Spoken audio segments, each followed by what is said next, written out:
ancient people used labyrinths for their sacred purposes. We can use them today for problem solving, connecting with our inner selves, our true selves, connecting with the truth. And anywhere can be used as a labyrinth. It doesn't have to be a formal labyrinth. And one of the places that I really connect with as a labyrinth is Hound Tor on Dartmoor. It has many caves, passages and nooks and interesting rock formations that can be mindfully walked around. And Hound Tor particularly has so many wonderful features that are very labyrinthine. So I've titled it The Labyrinth of the Moon because I really feel that in the in-between world, the fairy realm, that this is a labyrinth. And there are stories from times gone by that the druids may have used the tors as places of worship, and going back further, the Neolithic people saw them, the tors, as sacred, holy places of worship for their rituals, for their religious ceremonies. So they've been honoured for many thousands of years by man and seen as the in-between places between our world and that of the gods, the goddesses, especially the goddess. It's really amazing with the tors on Dartmoor to see how trees grow out of the rocks. This rowan tree, which is a tree of protection, is growing outside of the tor, and there's a few other rowan trees that grow out of Hound Tor as well. And I feel like they are antennae because trees,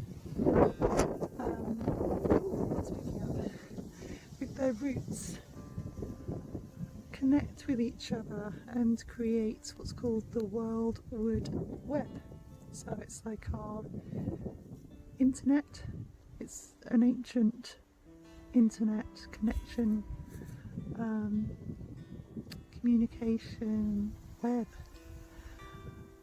that spreads over vast areas. Maybe it spreads over the world. I really feel trees are so amazingly resilient and so carry so much strength, very determined to survive. And I love this connection that they have with the rocks. And the rocks on Dartmoor are absolutely packed with crystals, especially with quartz beneath the surface as well of the moor. Many metres down, the quartz is quite deep in the landscape. So between them, between the rocks and the trees, they have this wonderful beacon of communication. I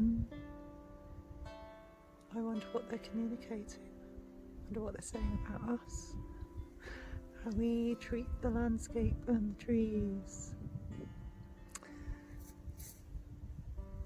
And I love it walking around the edge of this tor and how the wind drops right down, so here it's so gentle, you can hardly hear it.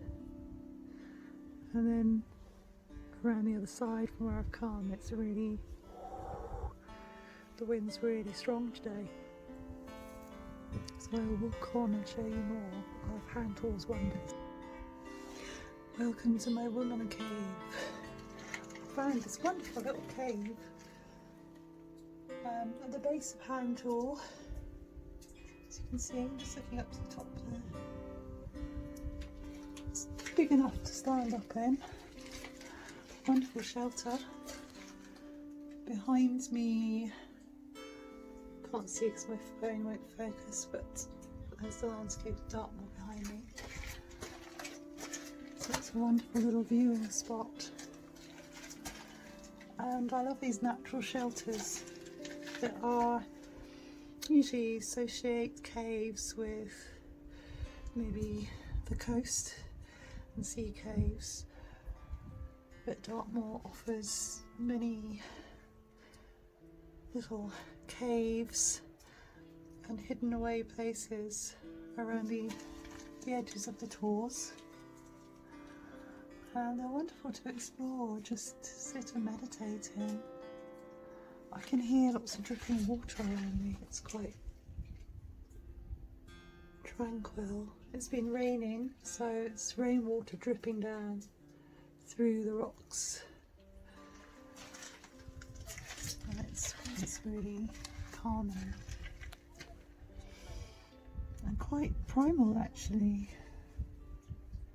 It takes us back to our beginnings, to our ancient past. I'm going to wander around and see what else I can find around the edge of Hound Tor, the labyrinth of the moon, as I call it. That's what it's called in the fairy realm, I feel.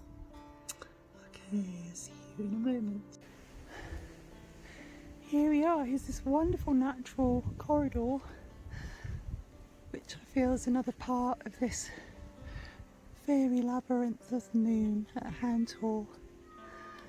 I'm just going to walk through between these rocks and you'll see what I mean.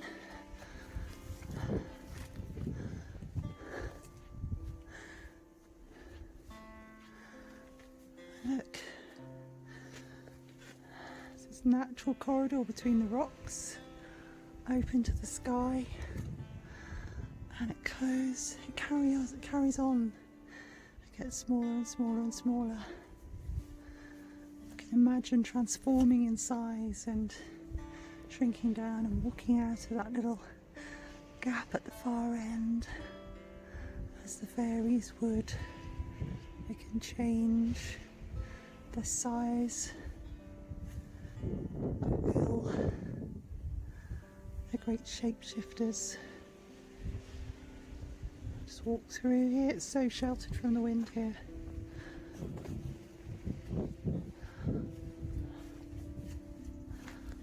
Here we go.